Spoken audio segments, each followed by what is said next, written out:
donc on a mis donc notre tube à l'arrière, hein, donc ça c'est fini. Toute la partie ici est montée.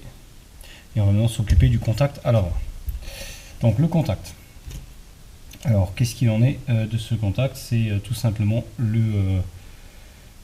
l'arrivée haute tension se trouve ici à l'arrière. C'est rigide comme câble, donc je ne sais pas si on verra bien. Donc se trouve ici, là-dedans, donc l'arrivée du fil, et le contact s'arrête à peu près ici, quelque part là-dedans. On a un plot en laiton, tout simplement. Donc ce que j'ai fait, j'ai déjà mis un ressort qui vient là-dedans. Donc on vient appuyer là-dedans. Voilà. Et on va tout simplement faire un petit plot. Alors le ressort va agir dessus. Alors j'ai fait un petit sketch rapide, hein, un petit plan rapide pour montrer à peu près à quoi ça ressemblera. Ça sera simplement un cylindre avec un épaulement. Voilà. Donc 5 mm, 8 mm, 3 mm d'épais, 47 de long ici. Voilà, tout simplement. Alors comment ça fonctionne? C'est très simple. On aura, pour illustrer, je vais prendre un foret de 5 mm qui fera office de la tige, qui va rentrer tout simplement là-dedans. Il va appuyer sur le ressort. Donc, le foret dedans, on appuie sur le ressort. Ok. Donc ça sera, le fonctionnement sera similaire. Donc, et la tête en haut ici de la partie là de 3 mm viendra appuyer sur le petit plot au fond ici, la petite tige métallique qui est l'électrode qui dépasse à la sortie poudre. Donc ici on a sa petite électrode. Et j'ai donné une tension donc grâce à la longueur de cette tige qui est plus long que le début du ressort. Donc on aura à peu près 5, presque 6 mm d'appui à l'intérieur. Donc le ressort s'écrasera d'environ 6 mm, sachant qu'il peut s'écraser de... il me semble que c'était 8 ou 9 mm. Donc on est largement bon. Voilà. Donc il sera écrasé une fois en contact de 6 mm, ce qui donne une tension suffisante pour faire un bon contact. Et bien appuyer dessus, tout simplement. Voilà. Donc on va usiner ça dans une barre de laiton de 8 mm, puisque c'est 8 mm notre diamètre maximum, et qu'on n'a pas besoin de très grande précision de toute façon. Donc on va usiner ça dans cette barre. Très simple. Donc on va maintenant usiner notre barre. Donc elle est mise dedans, on a calé derrière pour qu'elle puisse pas tourner n'importe comment. Et j'ai fait un petit surfaçage ici juste pour donner une pièce droite. Je me suis mis à 0 avec ce plan que je viens d'usiner. Et je vais rentrer de 47 mm. Donc on a 8 mm. On veut arriver à 5. Le problème c'est que ça dépasse quand même pas mal par rapport au diamètre. On va donc faire des petites passes. On va faire une passe de 0,5 et on va voir ce que ça donne.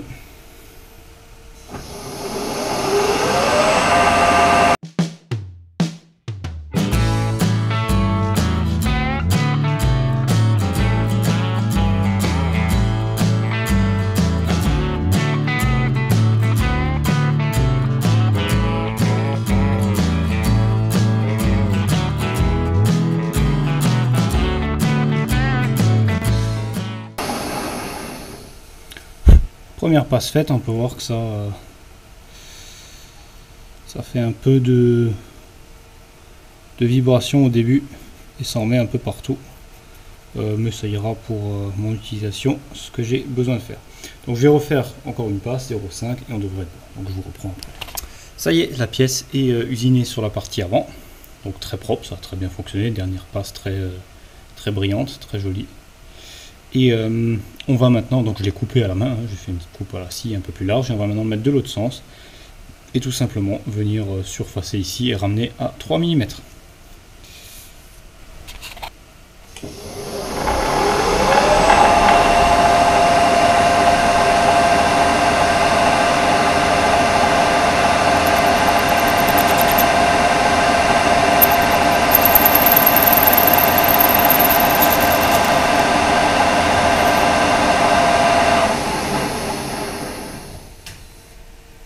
Voilà, donc maintenant on va prendre une mesure.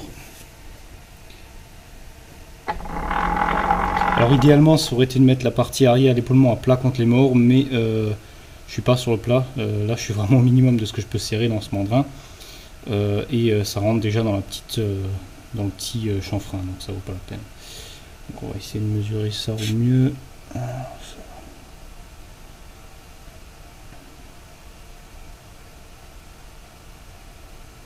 De toute façon, comme dit, c'est pas quelque chose de super précis. Donc là on a 5 mm, donc on peut enlever 2 mm. Donc je vais enlever ça hors caméra et je vous reprends dès que c'est... Alors, nous voilà de retour. Et voici la pièce terminée. Donc très simple. Partie avant, partie arrière. Et qui vient là-dedans. Donc là, ça rentre super dedans. Quasiment pas de jeu. Et ça s'appuie impeccable. Et ça, bien sûr, ça rentre ici. Donc là, hop, on arrive contre, le ressort s'appuie. Donc on peut voir que le petit épaulement vient contre la pièce ici. Donc là, on touche le fond de l'électrode et le ressort comprime. Et c'est parfait. Là, on a un super contact entre le bout et l'avant. Donc on pourra le mesurer, puisqu'il suffira, une fois monté, de mettre l'électrode, toucher l'électrode donc avec l'ohmmètre, et la broche ici au bout de l'autre côté du câble, et voir si ça passe bien. Donc on aura tout de suite notre réponse. Mais pour l'instant, je sais que de toute façon que ça sera bon. Donc je vais réassembler tout ça, rien de bien vilain, on va mettre ça dessus, ajuster tout ça, et je vous reprends. Ça y est, c'est remonté. Donc j'ai mis mon ohmmètre ici sur l'électrode là, et donc quand ça passe, on entendra le bip. Et on vient dans l'électrode, et on peut voir que ça passe nickel. C'est vraiment parfait. On vérifie qu'on n'a pas de contact avec la masse. C'est bon, parce que j'ai pas envie de me prendre une châtaigne de plusieurs milliers de volts. On peut vérifier le fonctionnement. Alors je crois que c'est les deux A.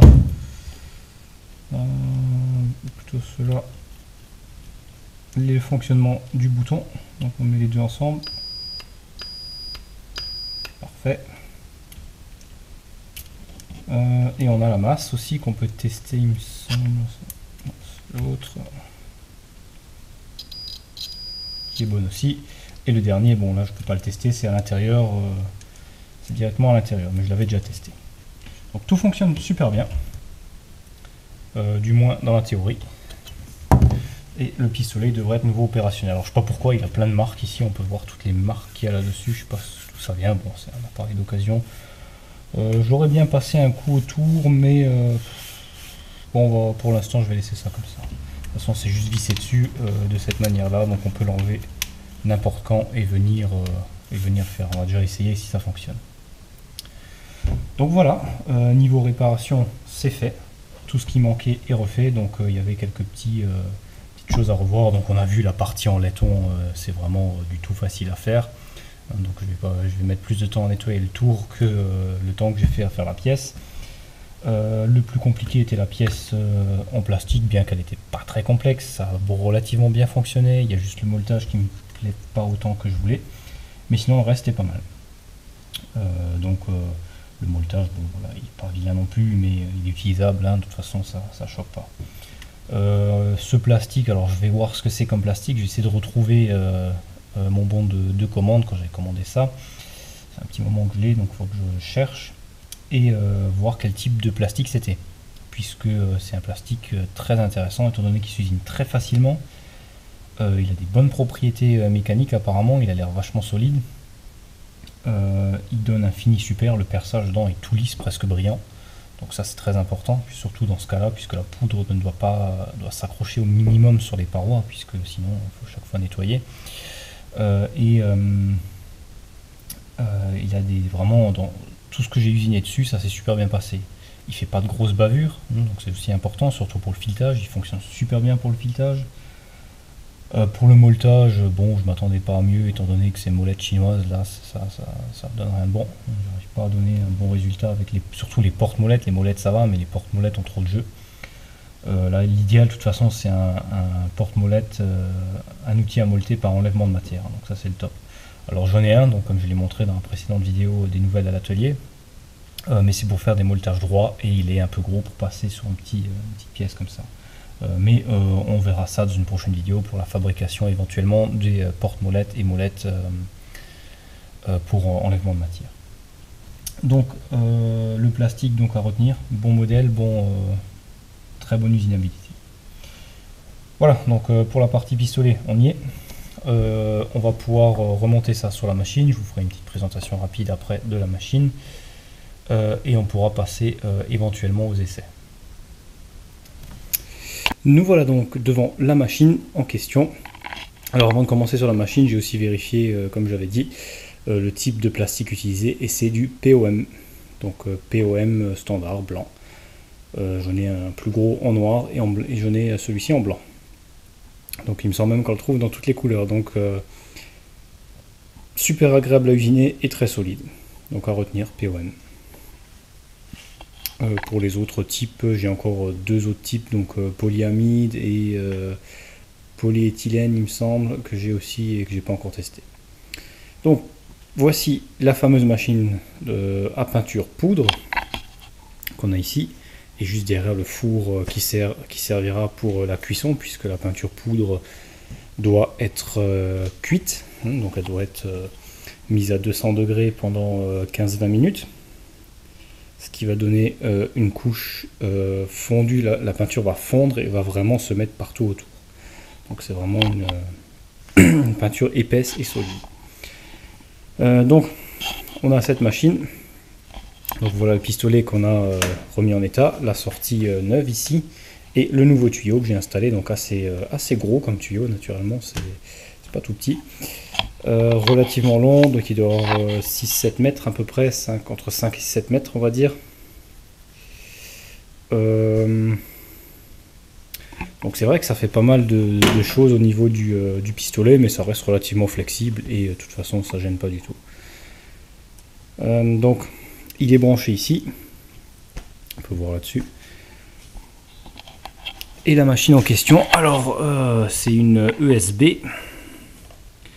Donc ESB qui a été racheté par Wagner, donc la société Wagner qui est un spécialiste dans le domaine de ce type de peinture et d'autres types de peinture aussi, d'ailleurs d'autres appareils de peinture, une marque très connue.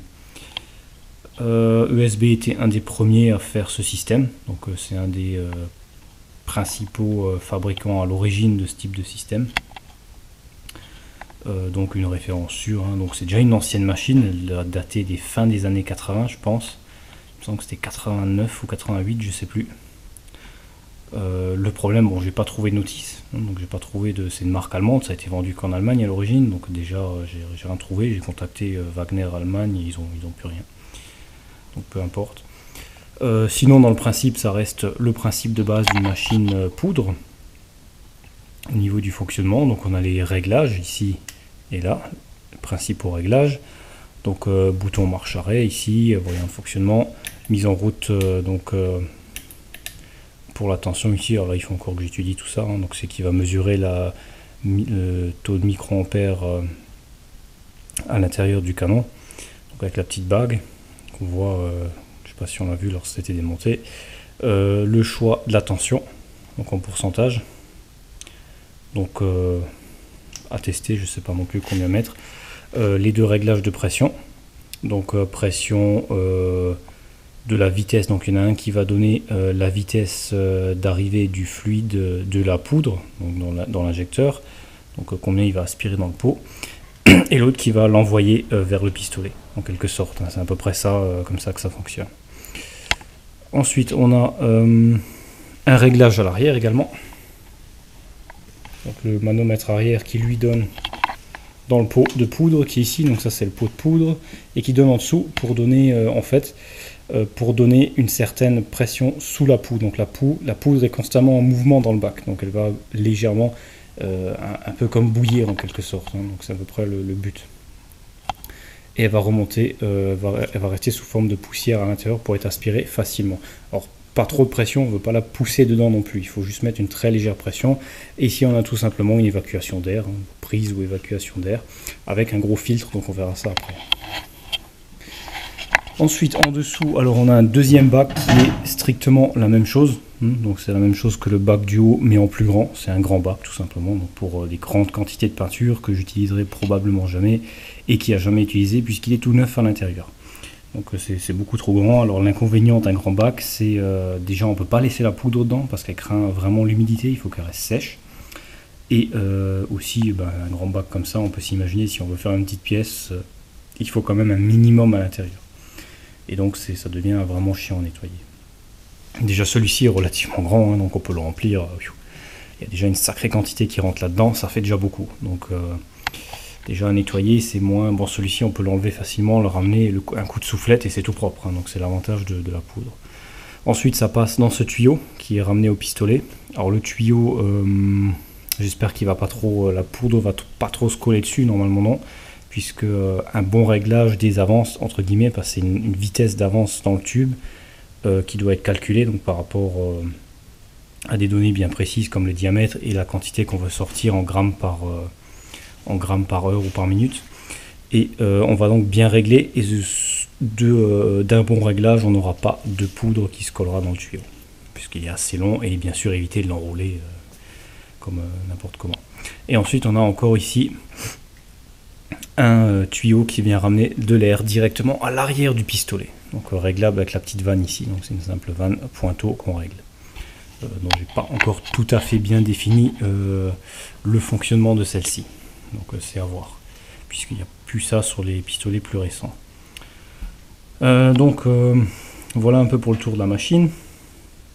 Donc on travaille des pressions relativement basses, donc ça sera 2 bars, 3 bars maximum. Donc on peut voir ça monte pas au-dessus de 5 et celui-ci on l'utilise pas beaucoup non plus, donc ça sera à voir. Alors à l'arrière, qu'est-ce qu'on a? Donc là on a les caractéristiques, donc maximum 70 kV apparemment en sortie, donc ça fait 70 000 volts. Qui est absolument énorme, donc on va éviter de se prendre une châtaigne avec ça, bien que de toute façon c'est pas des gros ampérages, mais quand même. Je sais pas si on a l'année de production. 100 volts IP54 230.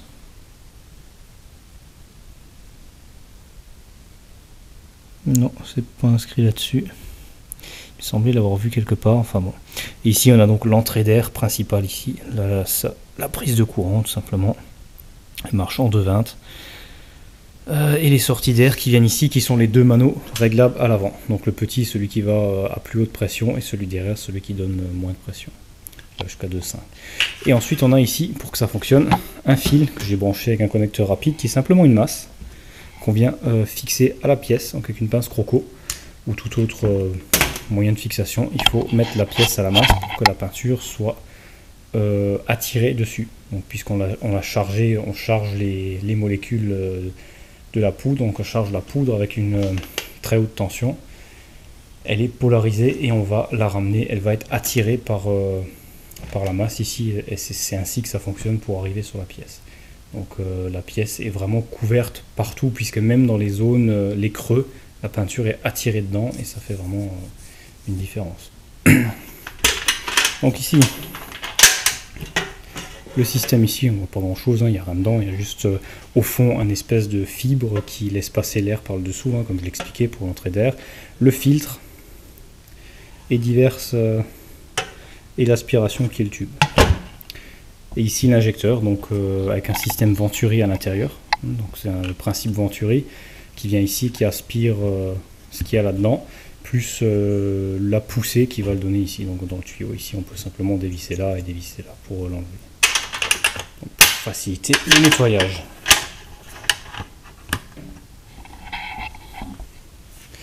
Voilà, je pense qu'on a fait le tour de cette petite machine, qui est déjà un bel appareil. C'est déjà un appareil vraiment un appareil professionnel. C'est pas du bricolage ou du chinois. C'est vraiment de l'appareil spécialement, c'est l'appareil industriel. Alors on a donc le pistolet qui est totalement démontable à l'avant pour nettoyer. Tout ça c'est relativement simple.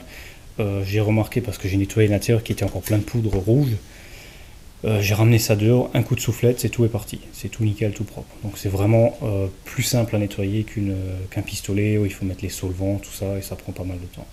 Alors la peinture poudre a un avantage énorme, c'est que c'est une peinture très résistante. Donc une peinture résistante, c'est une résine, si on plutôt dit. C'est ce qu'on utilise d'origine sur les jantes automobiles par exemple, hein, c'est peinture d'origine. On peut utiliser cache-culbuteur, tout ça, tout ce qui est les peintures épaisses qu'on retrouve sur beaucoup d'objets sont des peintures poudre. On en trouve toutes sortes, c'est-à-dire toutes les couleurs et toutes les nuances, toutes les textures, mat, satiné, brillant, même martelé, on trouve des gaufrés, donc avec les effets à l'ancienne, enfin on trouve vraiment de toutes sortes de peintures, y compris des peintures métallisées, et également des peintures chrome, effet chrome. Alors j'ai jamais essayé, mais ça sera peut-être intéressant d'essayer un jour. Par contre, bon, après les prix varient aussi de l'un à l'autre. Donc il faut déjà les trouver. Donc, mais ça se trouve un peu, ça se trouve assez facilement sur le net.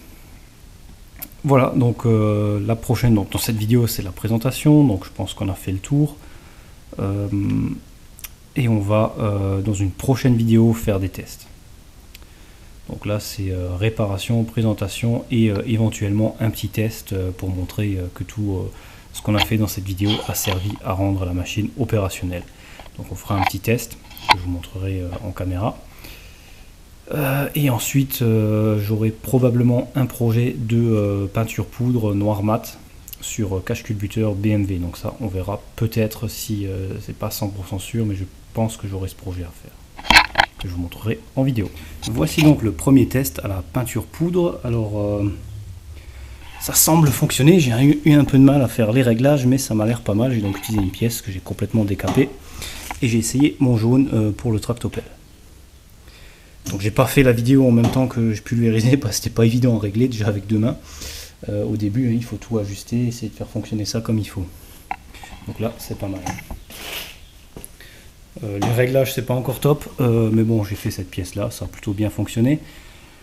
Et je vais maintenant la passer dans le four qui est prêt, qui est à 200 degrés, alors le four du haut qui est à 175 degrés plutôt, puisque c'est la température qu'on a besoin. Donc je vais mettre ça dedans et je vous reprends. Voici la pièce juste sortie du four. Le crochet a déjà refroidi. Je sais pas si on verra bien, mais c'est vraiment nickel. On va reposer ça et on va laisser refroidir la pièce et voir ce que ça donne une fois que c'est complètement refroidi. Et voilà notre pièce terminée. Donc super fini, très très joli, très uniforme, très propre, un peu très, enfin c'est très ressemblant à une peinture au pistolet, mais beaucoup plus tenace. Alors j'ai juste quelques petites marques ici où il y avait la pince forcément, hein, donc la pince et le crochet, et une petite marque là, il y a quelque chose qui est tombé dessus quand c'était frais, donc probablement une petite une poussière, un petit grain de l'intérieur du four lorsque je l'ai fermé, je pense, comme il était comme ça, c'est tombé dessus. Bon, rien de bien méchant, hein, je peux l'enlever, mais peu importe.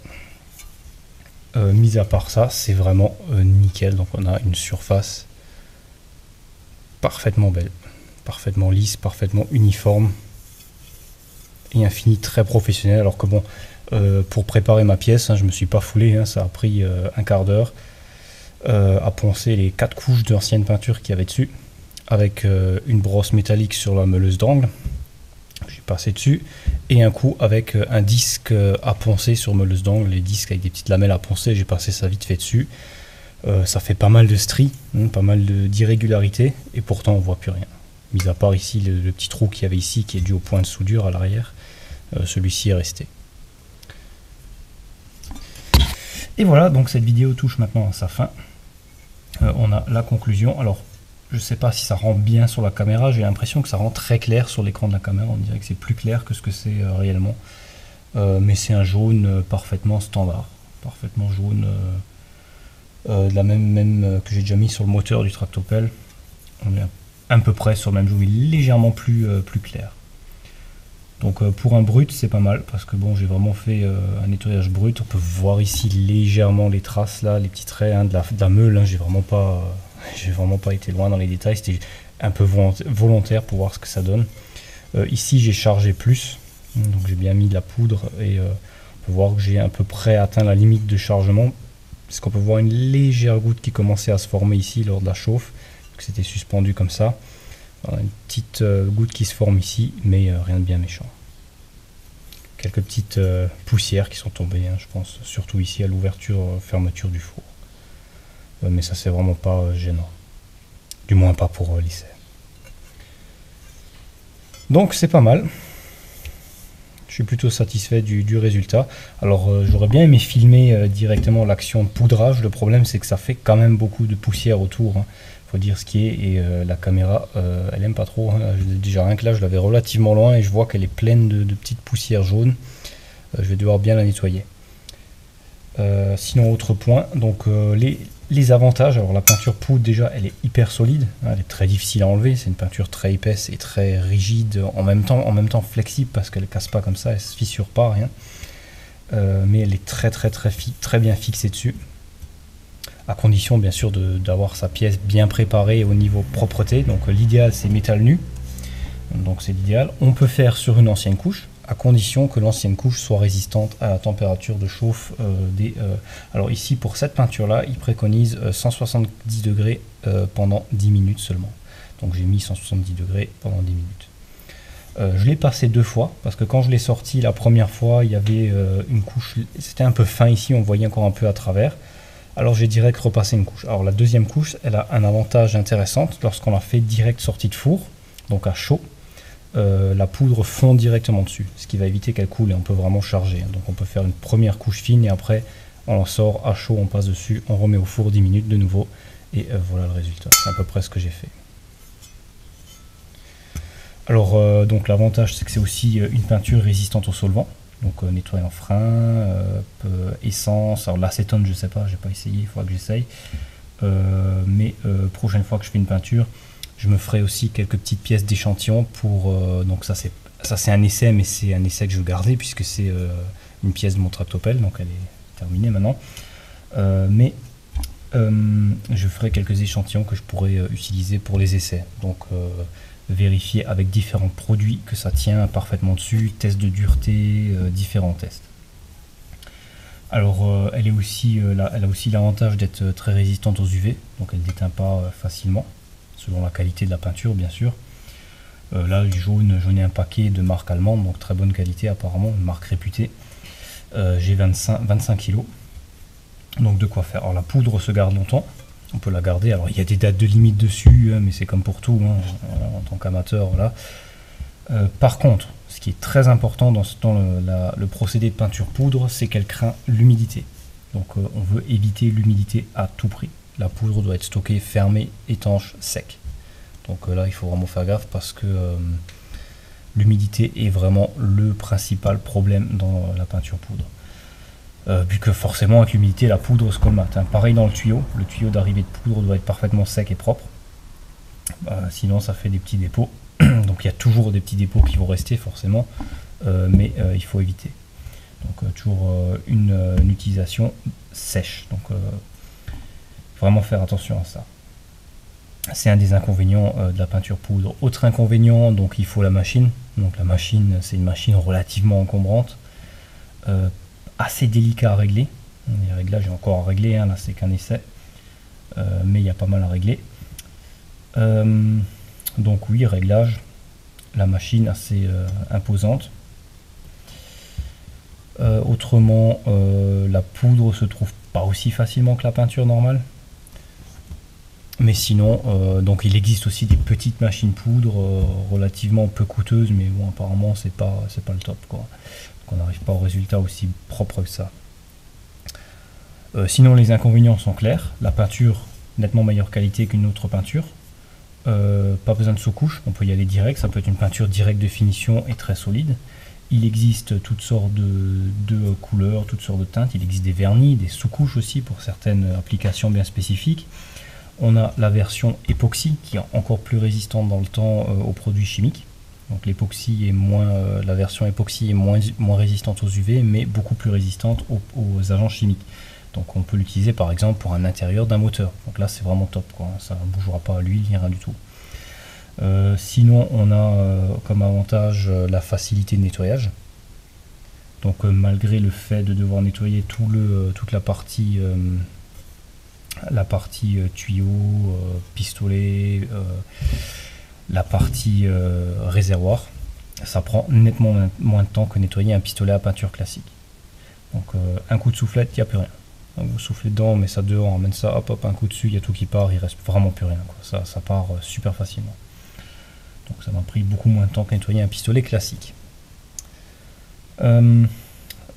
Ensuite, ce qui est autour, c'est-à-dire tout ce qui se trouve autour de la zone où on peint, les dépôts de poussière. Donc il y a toujours la poussière, elle vole, c'est un peu comme de la farine quelque part. Et là pareil, ça s'aspire, un coup d'aspirateur, il n'y a plus rien, ou un coup de soufflette si vous voulez, il n'y a plus rien. Il peut y avoir un objet à côté, la peinture ne collera pas dessus, hein, même si ça vient être mouillé, ça ne collera pas. Le seul moyen de la faire coller, c'est de la chauffer à 170 degrés. Donc ça ne collera jamais dessus. Donc zone aux alentours, c'est nettoyé en 2-2 avec un coup d'aspirateur. Ça fonctionne super bien, je l'ai fait avant, nickel, hein, pas de problème. Ça en met pas énormément à côté, bon ça dépend de la zone où vous le faites. Et surtout au début, là la première fois, j'ai dû ajuster mes réglages, trouver mes réglages de base. Maintenant qu'ils sont à peu près trouvés, il y aura déjà moins de pertes le prochain coup puisque j'ai noté les réglages et les réglages se rapprochent quand même bien l'un de l'autre selon le type de poudre, il n'y a pas beaucoup de différence. Donc là c'est cool. Alors autre gros avantage, on n'utilise strictement aucun produit. Donc pas de solvant, pas ni pour le nettoyage, ni dans la peinture, pas de durcisseur, rien de tout ça.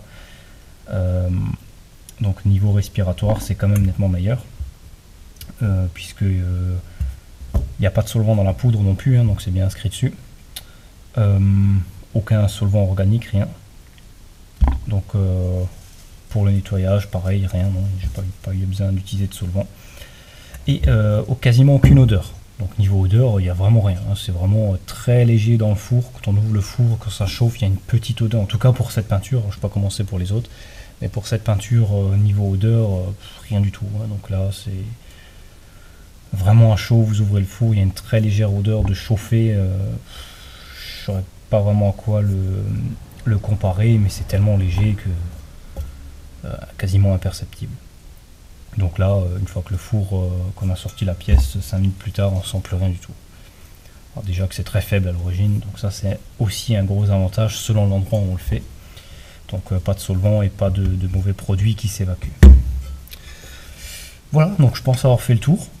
Donc la peinture poudre, voilà un peu à quoi ça ressemble. Alors j'essaierai la prochaine fois, donc le projet, si j'ai effectivement le projet, si je vais faire rapidement le projet BMW, cache culbuteur BMW en noir mat. Je vous montrerai ça. Donc l'idée c'est de faire un cache culbuteur en alu assez grand, hein, c'est un 6 cylindres en ligne, donc environ 70 cm. L'idée c'est de le nettoyer complètement déjà et de lui faire une peinture noir mat, peinture poudre, donc peinture mat que j'ai en stock. Et l'idée c'est d'ensuite, donc peinture poudre hein, bien sûr, mettre ça au four. Et ensuite sur le cache il y a des rainures un peu comme ici, comme vous voyez sur le caoutchouc ici, des rainures autour sur la partie du dessus avec écrit BMW en relief aussi. Alors l'idée c'est ensuite, une fois que la peinture est posée, de mettre ça sur la fraiseuse et fraiser les rainures juste en surface pour y laisser une trace de fraise d'usinage et enlever bien sûr la peinture. Donc laisser l'alu brut sur la partie qui dépasse, les rainures qui dépassent et le logo BMW. Donc, et ainsi avoir une marque d'usinage dessus. Donc ça c'est le prochain projet je pense, peinture poudre, qui sera mené bientôt, je l'espère. Et voilà, donc maintenant je pense j'ai un peu traîné sur les détails, mais au moins j'ai fait le tour de la question. Et cette vidéo se termine donc sur cette magnifique pièce. Je suis vraiment content du résultat. Très rapidement sec en plus, hein, ça prend sortie du four, ça prend 10 minutes à refroidir et c'est tip top, c'est prêt à l'emploi. Et voilà, on va terminer maintenant cette vidéo. Donc n'hésitez surtout pas à vous abonner. Si vous avez des questions, pareil, n'hésitez pas dans les commentaires en bas, vous pouvez écrire vos questions et j'y répondrai bien sûr avec plaisir. Et je vous dis à la prochaine vidéo.